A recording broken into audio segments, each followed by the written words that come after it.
Jonathan Kirby from the UK, so he'll talk about local definability of holomorphic functions, and this is our first remote presentation, so let's see. Okay, thank you very much. So thank you for the invitation. It's a pleasure to be virtually in New York. I suppose it's also I have given several lecture courses by similar technology, but I haven't given a seminar this way. So so please, I can hear you, I think. So hopefully you can ask questions and it will work fine. Yes, as Alexei said, I'll talk about local definability of holomorphic functions. So the second page of my presentation is the abstract. So I can't see what you've got in front of you. So we see your abstract. There's a lot of text. So I'll take it as that you've read this, except that I should say that it's joint work with Gareth Jones, Olivia Legal, and Tamara Serki. So the next page, the outline of the talk, it's in 5 sections. I'll say something about the motivation, and then I'll explain what local definability means for me. Then I'll discuss Alex Wilkies' conjecture and the theorem he proved towards the conjecture. But then, the main topic of our paper is some counterexamples to Wilkies' conjecture.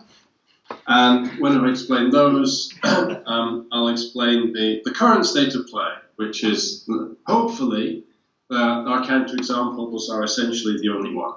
So, and we can revise the conjecture, and we can revise the conjecture, and maybe it can even be proved in this revised form. How excited was he to learn about counterexamples? How excited, you said? Was he to learn about counterexamples to his conjecture? He wasn't devastated. Okay.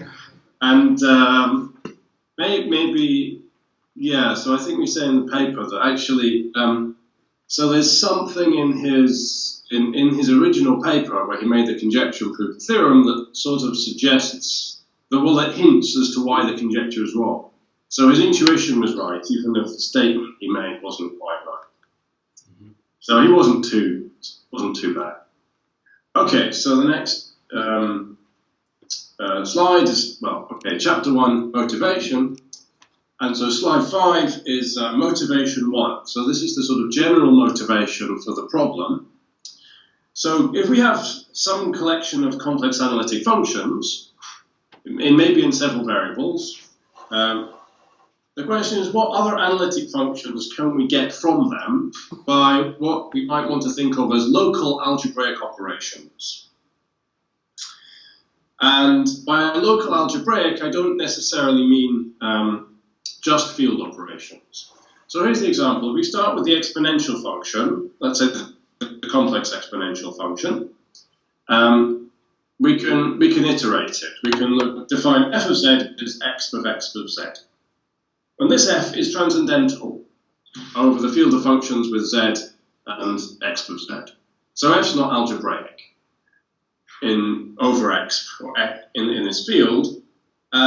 On the other hand, I want to think of this as this composition as some sort of algebraic operation and still work in some sort of field theory or something. So it's a different sort of algebraic operation, and I want to include that in my notion of finitary algebraic local operation. And similarly, an inverse function, log, should be definable. And this is when I'm talking about local functions. So locally, x is invertible as logarithm. Of course, globally, it's not. It's a multi-valued function, but locally it makes sense. And also we have, more generally, we can take implicit functions of some system of functions that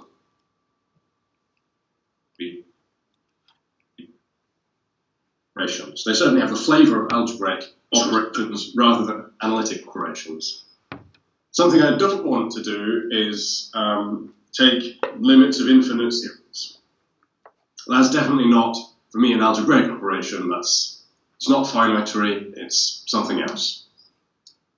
But if we just take implicit functions, inverse functions, composition of things, and we start with the complex exponential function, what we end up is what are called elementary functions. So this is an old class of functions. There is more than one definition of an elementary function, but this is, I think, the one that got settled on. And elementary functions are important, for example, in Britt's theory of integration in finite terms. So this is the sort of thing. But then the question of, well, there are other nice analytic functions which are not elementary, and can we prove that they're not elementary? But if we start with something else, do we get all the elementary functions? What do we get? So this is a sort of motivating question. And as I said at the top, we need a robust notion of algebraic. So the idea is we use some sort of definability, model theoretic definability, as the notion of algebraic. So definable means there's a formula in some first order language, some logical language, which is going to define the graph of the function. And I'll say a bit more about that later. Okay, so next slide, slide 6. So here's some more motivation which is a bit more specific in terms of some theorem that was proved and that we can do something with. So there's a theorem by Riccardo Bianconi from 1997. So,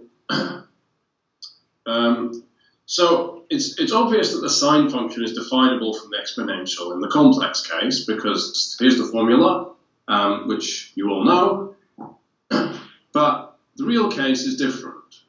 So Bianconi proved that if we start with the real field and with the field structure, so plus, minus, times, we'll have 0 and 1 as places we can start from, and we take the real exponential function, then there's no restriction of the real sine function to any interval which is definable. Okay, so it's not obvious, but on the other hand, you certainly can't immediately think of how to define the sine function with only the real x, so it's certainly plausible, and in fact, it's true. But how does the proof go approximately? I'll explain when I get to the end of the slide. Okay. But the notion of definable is quite subtle. So there is model theoretic definability is very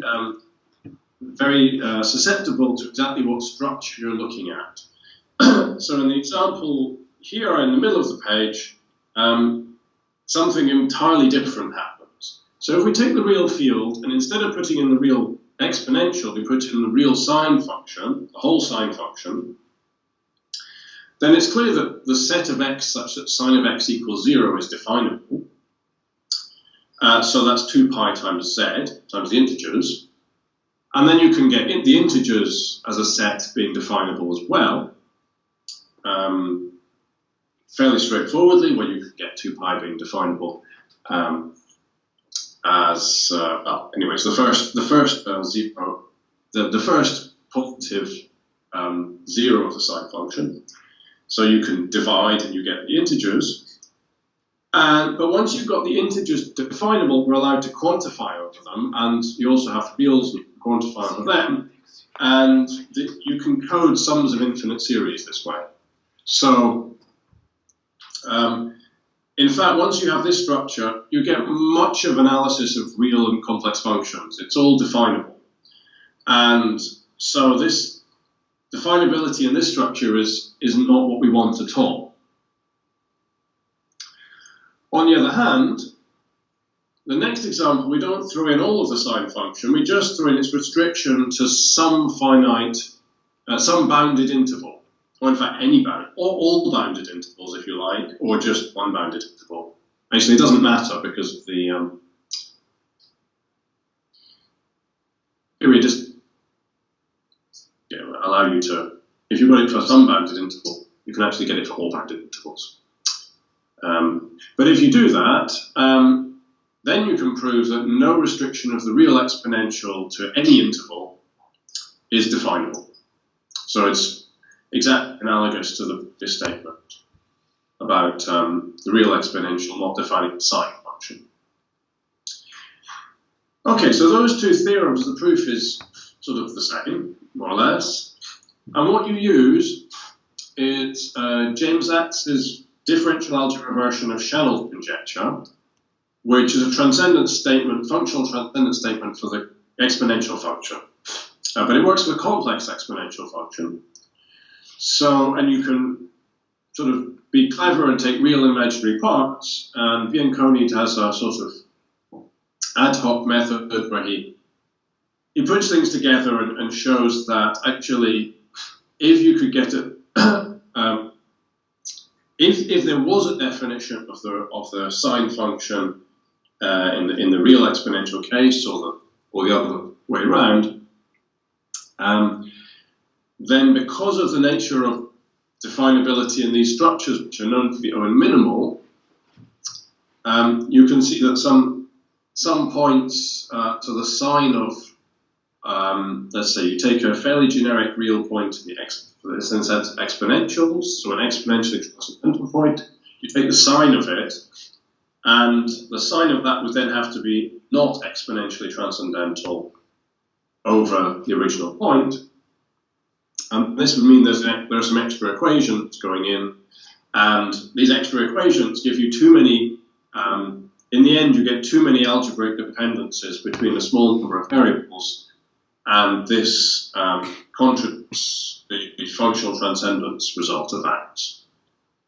So that's not a proof, but that's the idea of the proof. It's a functional transcendence thing that you can use this functional transcendence for complex exponentiation and get something for real exponentiation and sine together.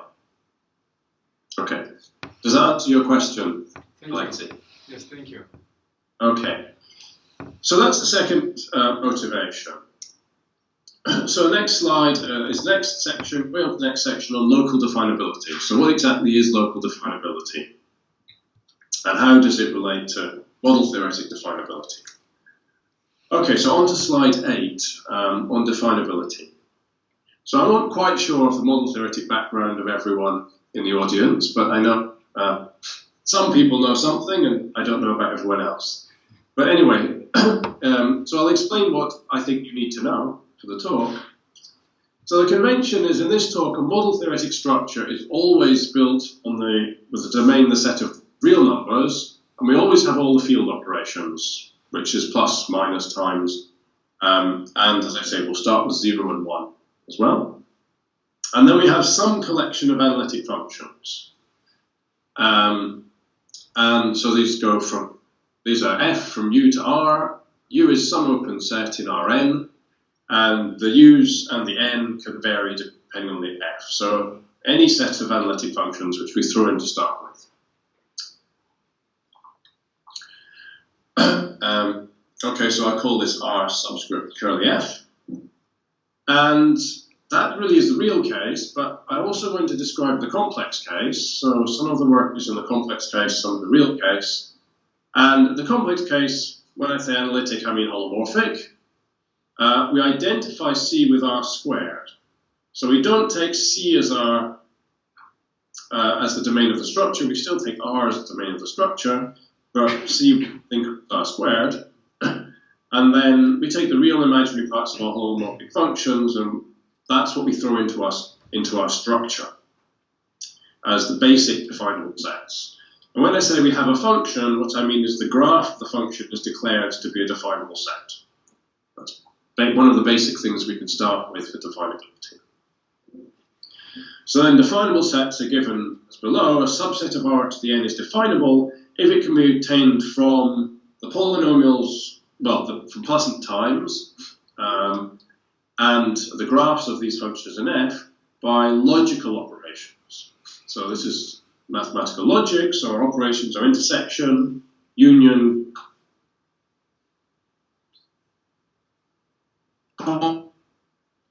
and existential quantification over the reals. So, and then we declare a function to be definable if its graph is definable. So, hopefully this is straightforward as a definition. what it probably doesn't give you is any intuition as to, given F to start with, what sets are definable. And that's not surprising, because it's generally hard. So in general, this notion of model theoretic definability is not tractable. It very much depends on where you start and what structure exactly you have. So, and the difficulty here is the quantification, and once you quantify, so you project, but then you can negate, and you can project again, negate, project again. And so you get alternations of quantifiers, so universal quantifiers alternating with existential quantifiers. And, well, one quantifier you could probably deal with, two maybe, three alternations of quantifiers will already give you something like a definition of continuity, which you can understand that, but something else with three alternations of quantifiers could be strange. And once you get 100 alternations of quantifiers, you could give up. Well, I think 4 you can give up. In general, what definable means. The next slide, slide 9. If you're interested, if you don't know enough about model theory, I invite you to learn some more. The book that was published this year. Actually, my focus on this book actually is definable sets. So have a go if you're interested. Okay, so on to slide 10 then. So, as I said, definability is sometimes be intractable. What is tractable is if your structure is O-minimal. So, what happens here? Actually, I haven't defined it on the slide. So, a structure is pictures are O-minimal if the only definable sets, the only definable subsets of the real line itself, one variable, are intervals and finite unions of intervals, including points. So finite unions of points and intervals. So the real field itself has this property. It's a theorem of Tarski. And importantly, well, you see at the bottom of the page, there's another theorem, another structure which is O-minimal. This is a theorem of Gabrielov, although he proved the theorem before the definition was made. So, okay, so what's going on here? So, what happens if you restrict our F to contain only analytic functions on bounded domains which don't approach singularities, then we're in this O-minimal setting where there are theorems, a lot of theorems we can use about what definable sets are. So this is the setting we want. So what the notion means is a proper restriction of a function. So if f is any function, a proper restriction of it will be a restriction to a box delta, say an open box, and the closure of that open box should be contained in the open set U. And the critical thing is that that means there are no singularities of the function f on the boundary of delta. So we're staying well away from anything which is not analytic. And there's an extra requirement that the box has rational corners. So by a box I mean a product of intervals, and the intervals should have rational endpoints. And that's not so important. The only thing here is that we don't want to be getting information from those coordinates of the corners of the box. So they'll be definable, but if we take them to be definable anyway because they're rational, then we're not getting extra information from that. So that's the reason for that. And this notation, PR of f will be the set of all proper restrictions of all functions in f.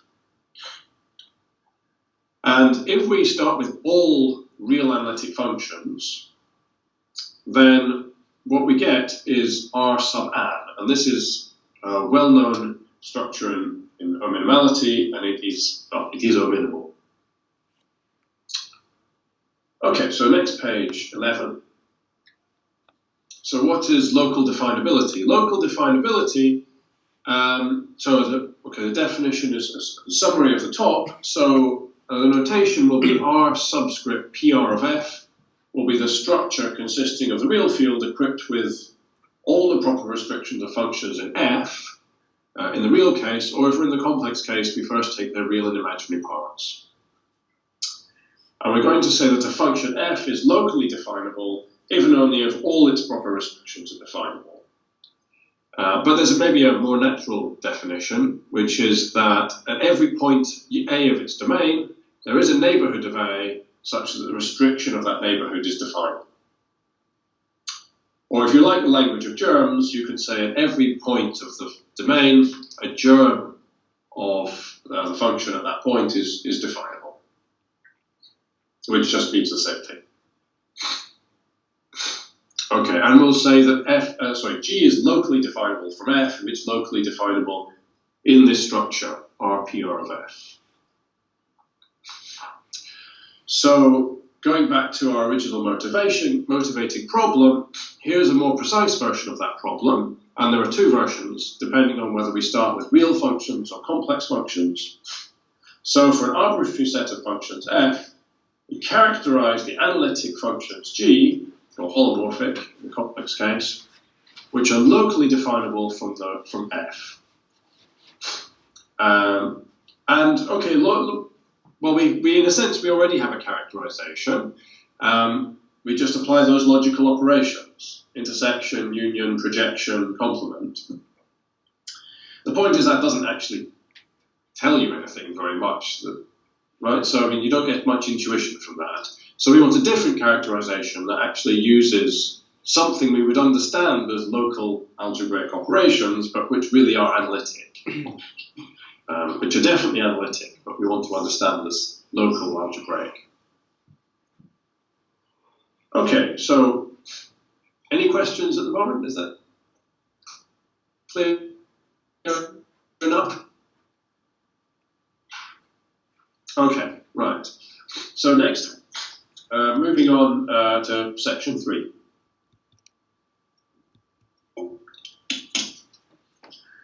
So slide 13 about Wilkies' conjecture.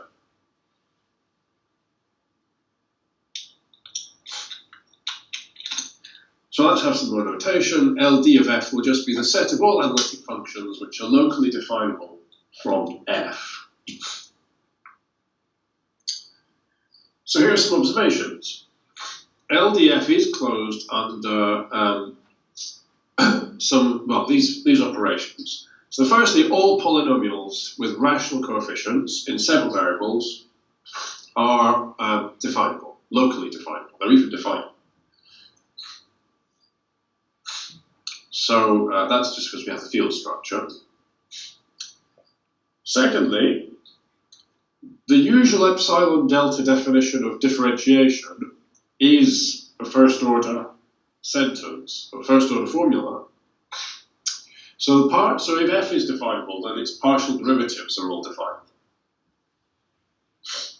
And so if F is locally definable, then certainly its partial derivatives are locally defined.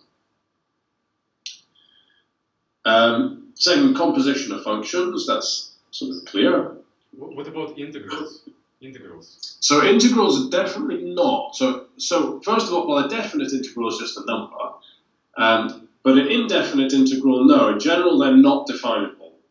And this is really an important point. If they were, then, for example, just from the field structure, the function 1 over x maps to 1 over x is definable, and the integral is the log. And so just from field operations, you'd be able to define the logarithm.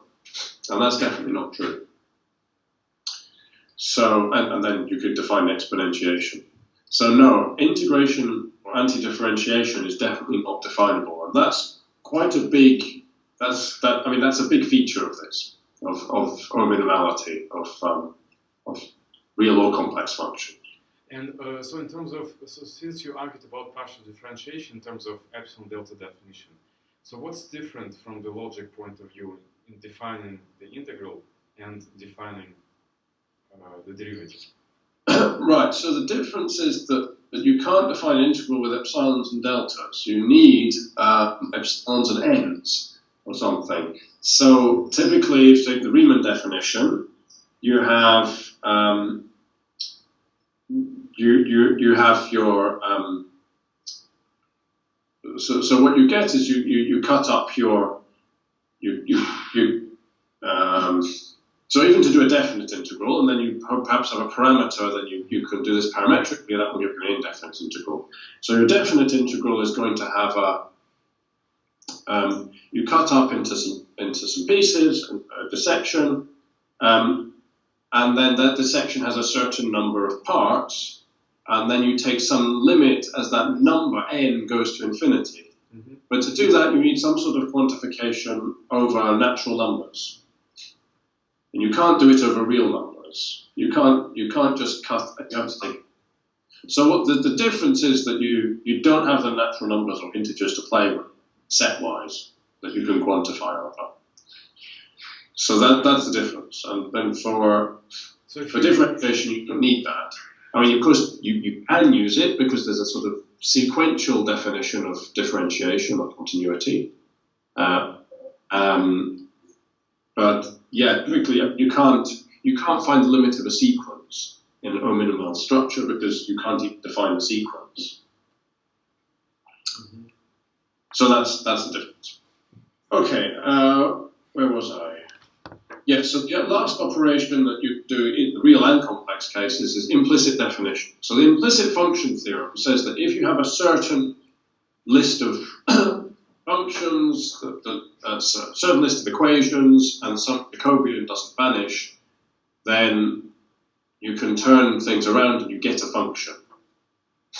And that function is just a solution set of these equations with a different variable considered as the dependent variable. So it's certainly definable. So with implicit are fine. If all the original data is definable. And there are two more things. So in the complex case, we'll take the constant function I, because... Question. Jonathan, there's a question. Yeah, question. Does that mean you could define the log on an interval on which it's positive or negative as by using implicit function theorem? So which function? Define the log, did you say? Yes. Well, depends what you start with. So you can define the log from exponentiation, for example, as the inverse theorem, inverse function. But it's but not from polynomials, for example. Right, but can you say the derivative of this function is 1 over x on some positive or negative interval, some interval away from 0? Yes, absolutely, yes. So if you start with log, you can get 1 over x. But we're always going to have 1 over x to start with. Right, so that's why I say you have to exclude 0. But can't you then use the implicit function theorem to define a log in that case? What do you mean? What is implicit function theorem? It's a differential equation. No, so this is implicit. There's no difference. So we can't solve differential equations. Okay. We don't have differentiation. Yeah. So implicit is just analytic implicit function. Right. Yeah. So no, we can't. We can't solve differential equations definably. Unless I guess there are some differentiations where the solution exists definably for some other reason, but not. No, in general, you can't solve differential equations this way. Okay, and the last thing is on the nature of holomorphic functions, we have this Schwarz reflection. So we can, if f is analytic, you can apply complex conjugation to z, and then apply f, and then complex conjugation again. That gives you another holomorphic function, and it is definable. complex conjugation is also definable, but it doesn't give you holomorphic functions. So if we care only about the set of holomorphic functions, we have this. Okay, so Wilkies' conjecture is that these are enough operations to characterize the locally definable functions. So LD of f is this f tilde. Okay, next slide. So the theorem he proved is that this is true at generic points. So I'm not going to define generic points, but most points are generic. They're sort of full measure set. You can think of them as the analog of transcendental numbers. But some notion of transcendence which takes account of this function's f. So what happens is that if you take a generic point A, then in a neighborhood of A, if G is definable, then in a neighborhood of A, the germ is in this f tilde. Okay, but he didn't prove it at all points, and, well, as we see, it's not true. Okay, so section 4 is then counterexamples to Wilkies' conjecture. So I'm on slide 16. And the first counterexample is, well, all the counterexamples are in some sense related to singularities. So although there are no proper singularities that we start with, we can get some mild ones. And the first ones are removable singularities. So we start with our f just being the exponential function.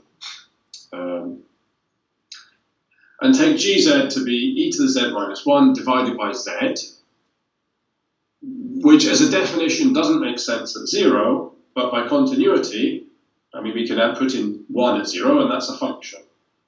And it's definitely locally definable, because that definition by cases we can make. As a definition by cases, that's a, you know, that's a first order formula, so that's fine. But the theorem says, actually, you can't obtain this by the previous operations from exponentiation.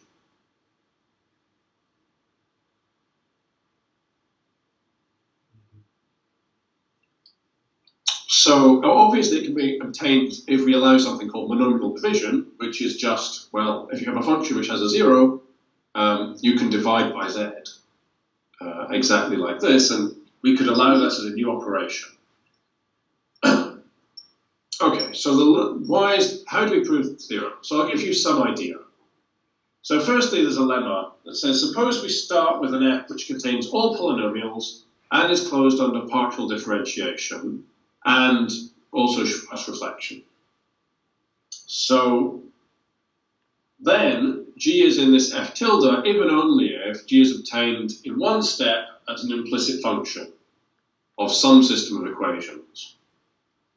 So we can get composition as well using this, using implicit function by throwing in enough extra variables, making our system bigger, and and then derivatives sort of somehow commute with these implicit functions. So we don't get any new, we don't have to try differentiation again or anything else again. So this is the lemma. It's not too hard to prove, but it's a bit technical.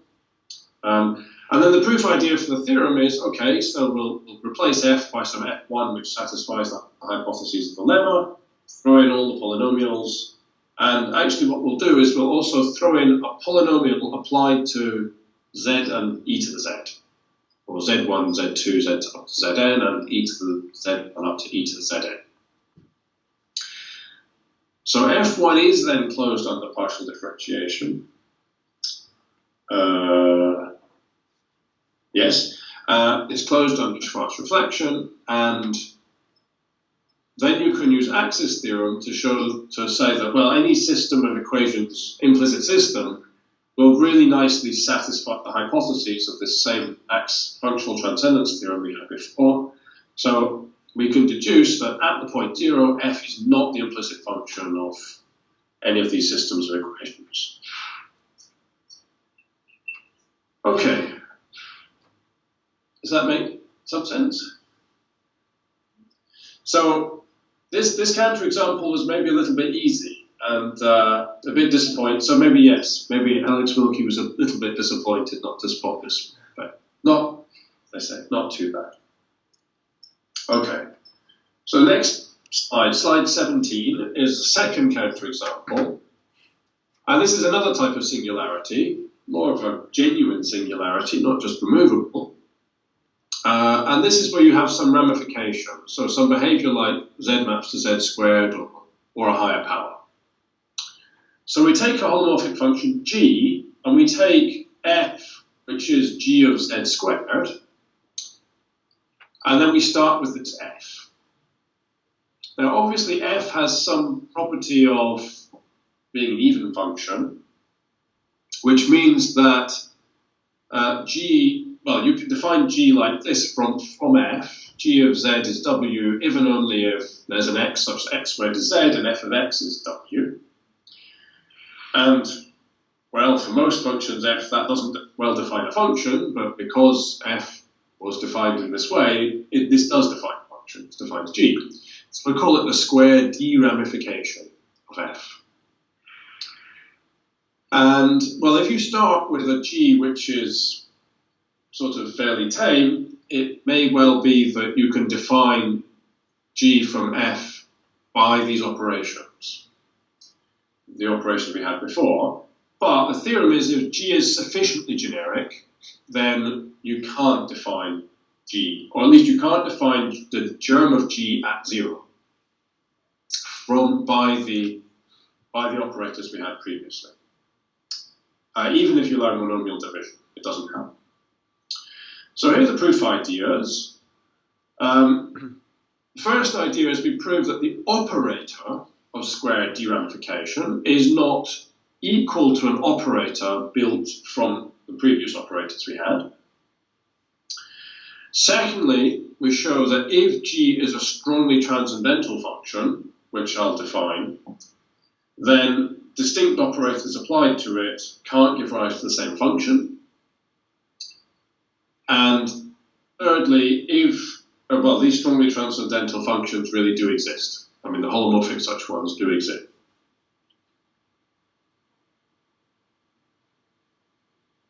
Give you a sketch proof of the first part.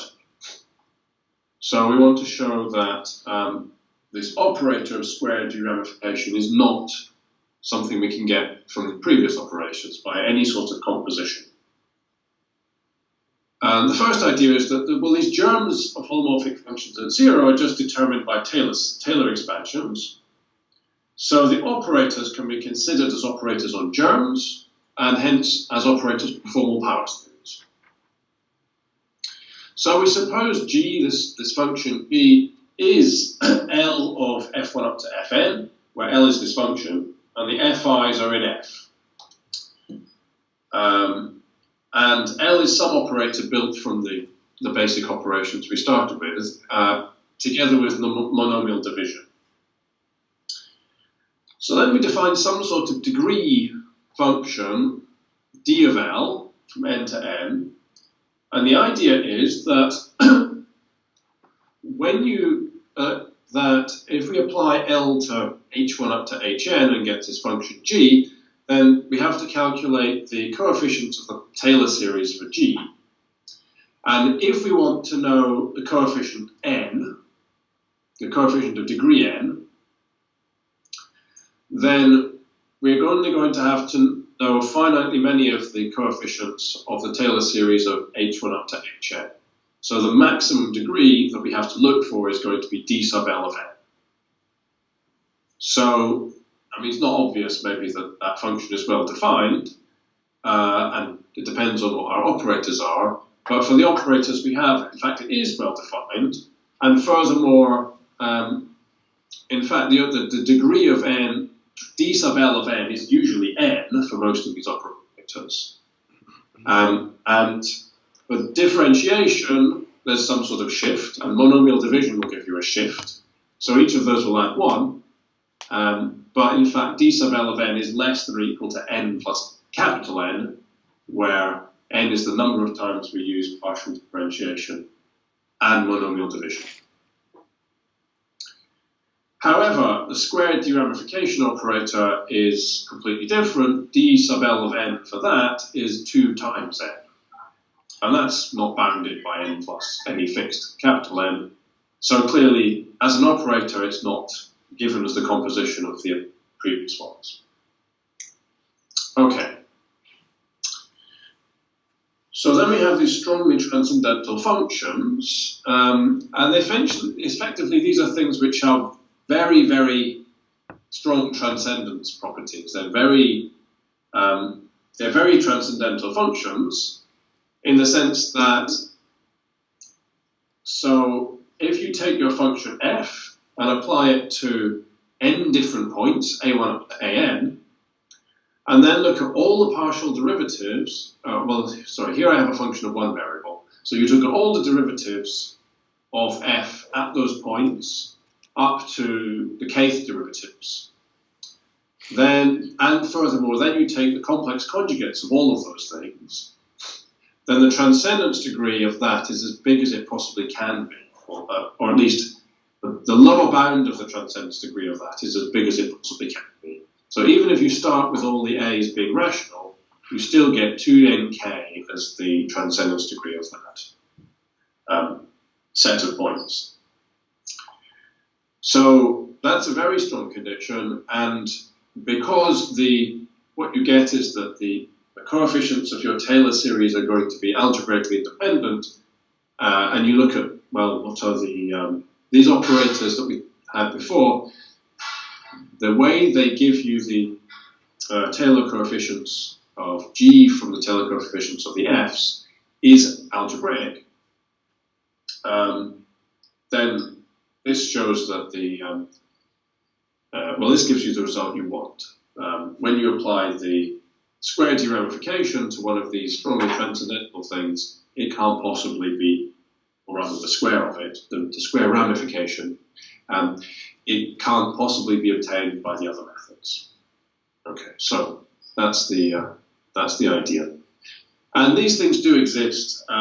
So there's a bare category theorem argument to show they exist. Of course, such a strong transcendence property we can't hope to prove.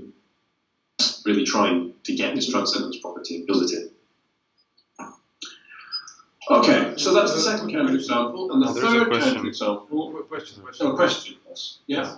So if you have a transcendental, so without strong, can you always find the U so it becomes strongly transcendental? No. So take the exponential function. It's a transcendental function, but because of the group homomorphism property, if you take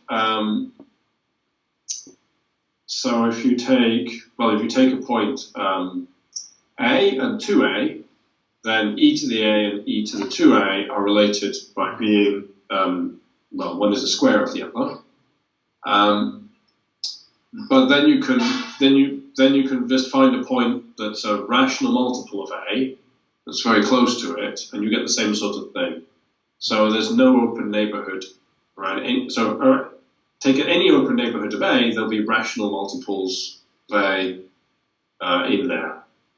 Okay. So maybe to add to that, are there known transcendental functions that are strongly transcendental?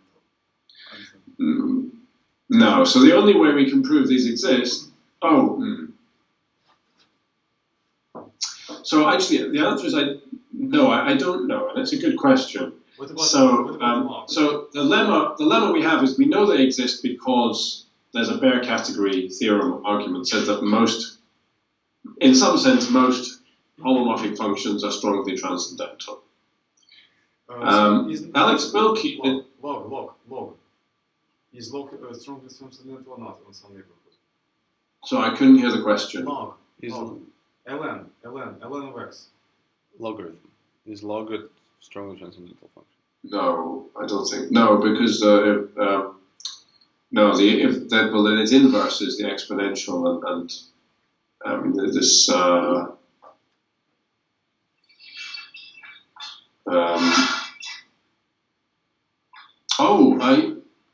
I made a mistake.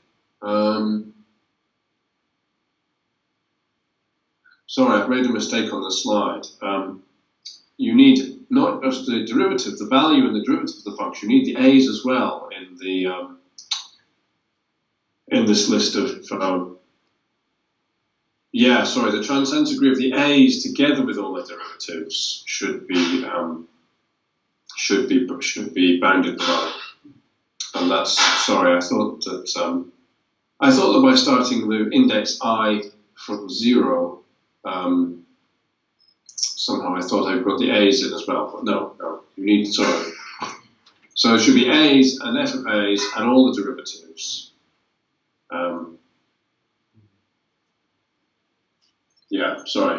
No, so then maybe because So no, logarithm, natural logarithm, whatever, it's definitely not strongly transcendental. I mean, it definitely implies differentially transcendental, this property. But it's much stronger. Okay, so Alex Wilkie has another work on Liouville function, what he called Liouville functions. So this is about Liouville's theorem in transcendental number theory, transcendence theory, which says that that if a function is very well approximated by rational numbers, then it must be transcendental. Sorry, if a number is very well approximated by rational numbers, then it's a transcendental number. And so it follows that if you take the sum of reciprocals of factorials, this is called Liouville's number, this is a transcendental number. So Wilkie used this method to construct a function, he was inspired by it, by taking a function whose Taylor series is, the Taylor series at 0, every coefficient is rational, but it's 1 over a very fast increasing, rapidly increasing sequence of natural numbers.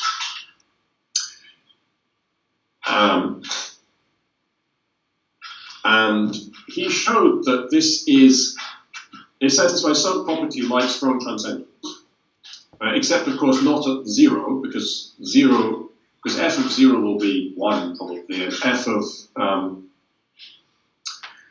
and all derivatives at 0 are rational numbers.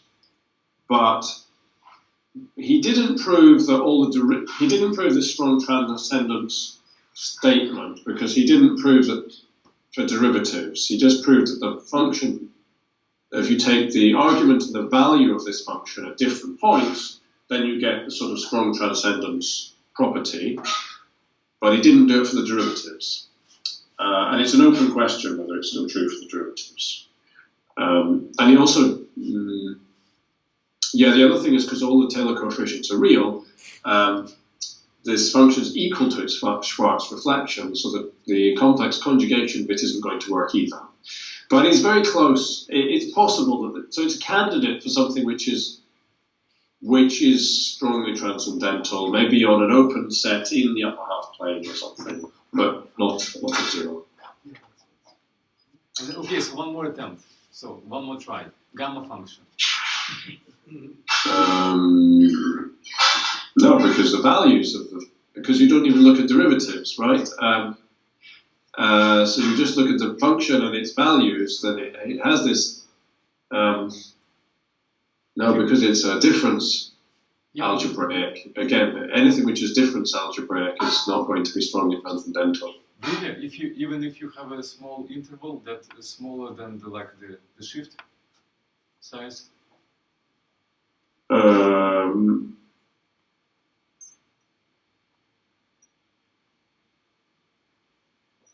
Oh, okay. Actually, I don't know, but I would guess.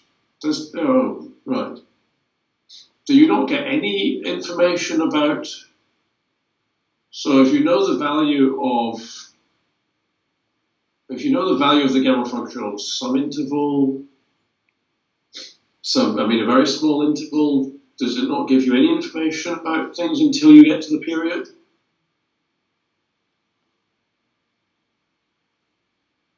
Okay, no, I don't know. It's a good question. Of course, it's one where it's all the Taylor coefficients are real, right? So it's equal to its sparse reflection. So it won't do the complex conjugate. It's equal, yeah.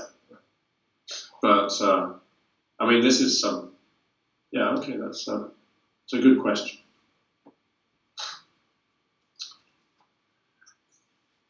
Okay, so so I move on to the third counterexample then. So this is slide 20,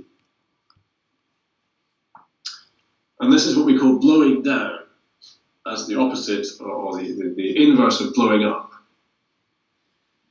So the third type of relatively tame singularity is a blow up. So there's an example here of the simplest blow up, the sort of blow ups that Hironaka worked on. So the blow up of 0 in C squared is a map where this map pi, where somehow you put a whole copy of the projective line where 0 was. So this is what this thing is, and so if we have an open set U in C squared, which I suppose needs to contain 0, and you have an F there from U to C, then F composed with pi, which goes from pi inverse of U to C, is the blow up of F, and F will be the blow down of F composed with pi. Okay, so the fibers of there's a technical reason why these blowdowns are actually going to be locally defined, which I won't explain because I don't remember any more than what it says on the slide. But the key idea for why this is a counterexample is that blowdowns are not, in a sense, local operators. The previous operators are, including the D Ramification, either square D Ramification or higher order. So what does that mean? So if we take one of our previous, E is L of F, then obtain the germ of G at the point 0, we only need to have the germ of F at finitely many points. However, if G is strongly transcendental, and F is G composed with pi, in this case, so we have this blowdown of a strongly, which one round is it? One of G and F is supposed to be strongly transcendental, I think. Anyway, we start with a strongly transcendental function, we take the blowdown, where it exists, then to obtain that germ of G,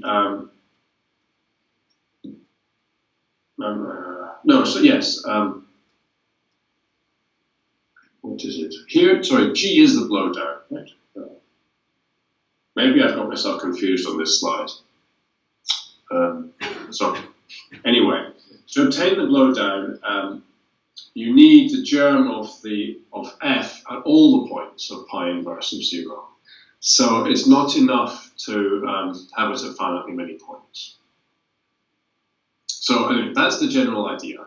So this blowing down is much more complicated, analytic or algebraic sort of singularity than the previous ones. And it definitely can't be resolved just by the previous methods.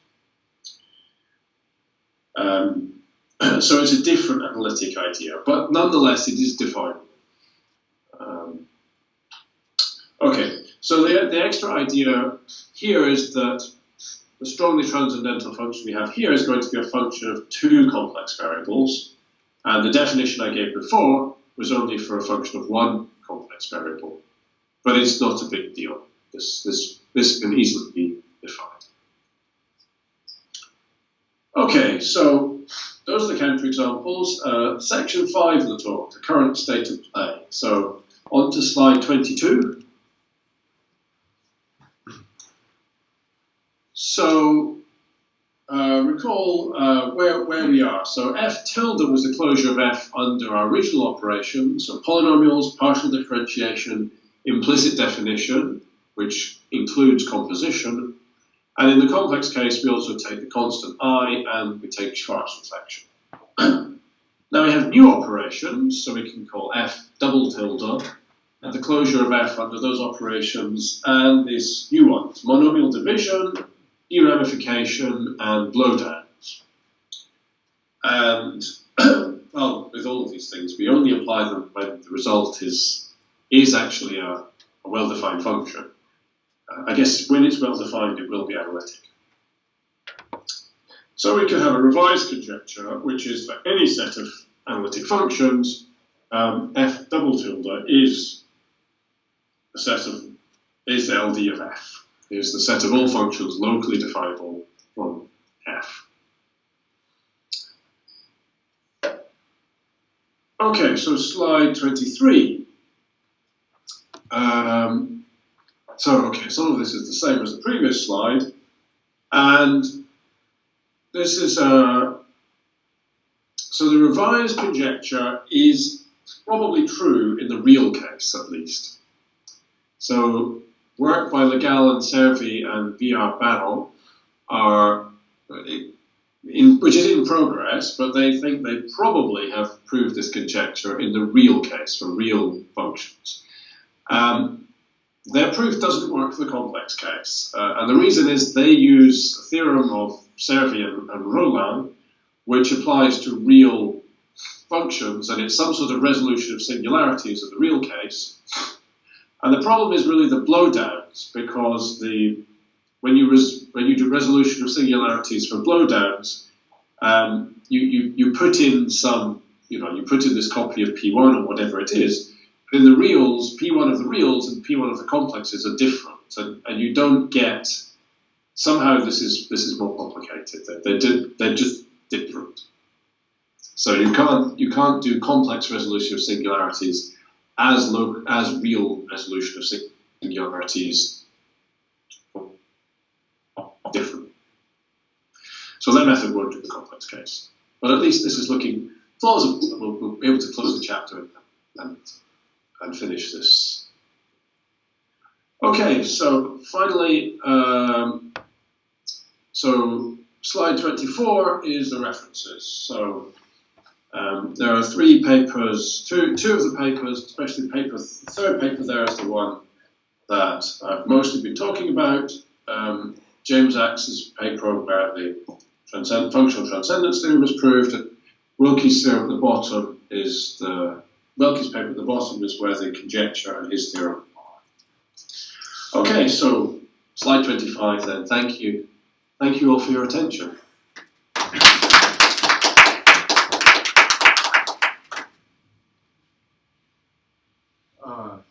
Questions?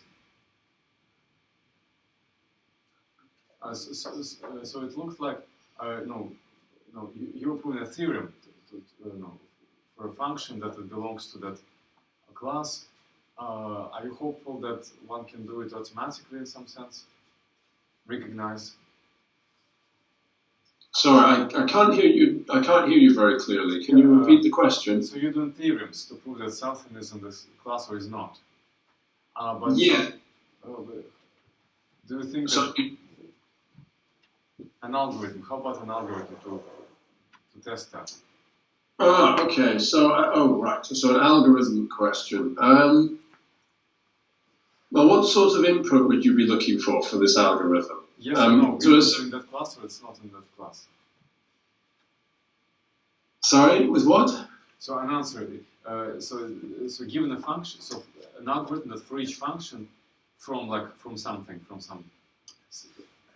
f, okay, decides whether it's in that class. I don't. I'm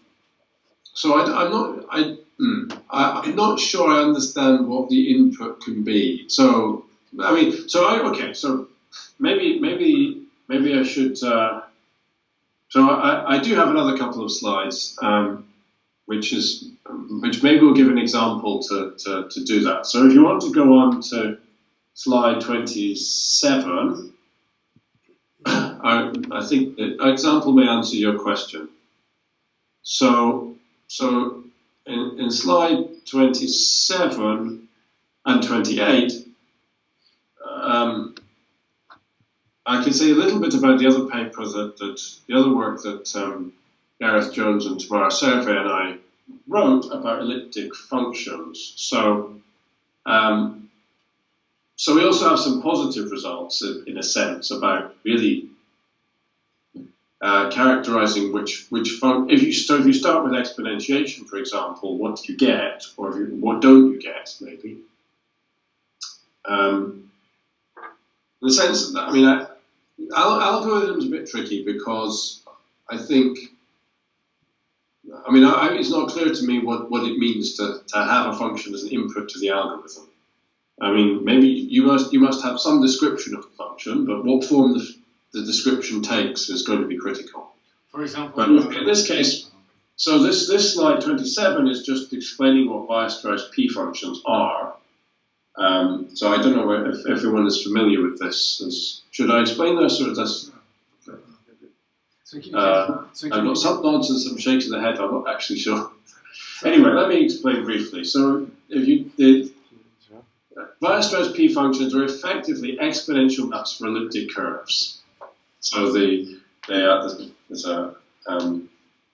they have this power series expansion, which is given on this form. So they're meromorphic, doubly periodic functions. The period is a lattice, lambda at the top, as z plus some tau z, where tau is some non-real complex number. Okay, and they satisfy a differential equation, which you can work out from what's on the slide. So the image is an elliptic curve, which satisfies a cubic polynomial equation, but the map that takes a complex number there is p of z, p dash of z, and 1. So this gives you a differential equation for the p function. First order differential equation with cubic.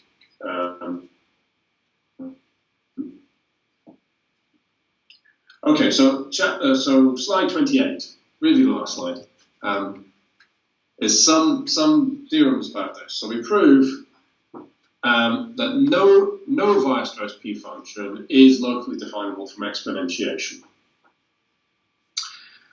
Also, the exponentiation, normal complex exponentiation, is not locally definable from all P functions together. And more generally, if you take, say, exponentiation and some P functions, say P1 up to Pn, and then you take another P function, then that's locally definable from the original ones, if and only if the lattice you have is isogenous to one of the lattices you start with, or their complex conjugates. So the complex conjugate is related to the Schwarz reflection, and they are isogenous, which means that some translation will put one of the lattices as a finite, not translation, some homothéty, so multiplying by a complex number, will put one of the lattices as a finite index subgroup of another one. So that's the isogeny.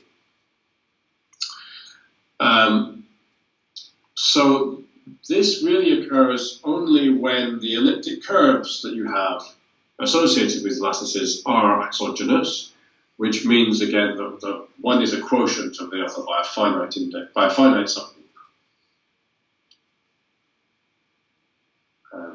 So you asked about the input of an algorithm. So how about you specify differential equation and the initial values? IVP. So you set up an IVP, so you define a function. Yeah. Okay. So the way our theorem works here, the way we can prove this is we have functional transcendence theorem. So the X theorem that I mentioned before, this has a version for the Weierstrass P functions and X as well. So we have functional transcendence, and it turns out that at least in the generic point case, the setting where Wilkies theorem applies, you don't have to worry about singularities, and everything is to do with linear relations between differential forms. So you have for the exponential, you've got dy over y, or dy over y minus x if y is e to the x. And for the Weierstrass P function, you've got something similar from the elliptic differential equation. And effectively, Axe's theorems say that these these differential forms can only be linearly dependent when there are these isogenies happening, the algebraic subgroups of the algebraic groups. Now, if you give me an arbitrary differential equation, then a solution will have some differential form associated with it, but I probably don't have a functional transcendence theorem for those sorts of differential forms. And without a functional transcendence theorem, actually, I don't know how to prove anything. And actually, if I can prove something, I can probably prove a functional transcendence theorem. So it turns out that this sort of interdefinability, at least when you're not thinking about singularities, is really very close to functional transcendence.